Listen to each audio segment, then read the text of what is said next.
He says here, I'm understanding that I need to have a tenant buyer in my lease option to give me 2 checks monthly. One is for the lease rent, the other is for credit toward to help their down payment.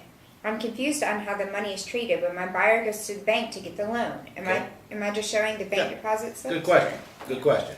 All right, you're going to have rent, and then you're going to have the extra down payment assistance that we call it.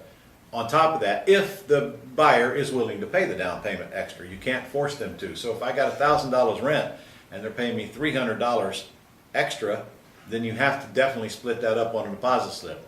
The lender wants to see that the $300 is actually toward the down payment.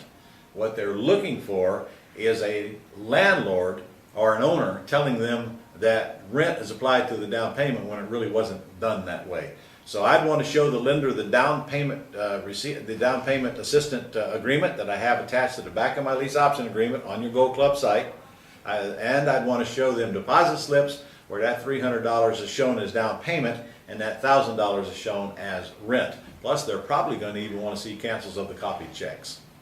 So I hope that's the answer to your question. Good question.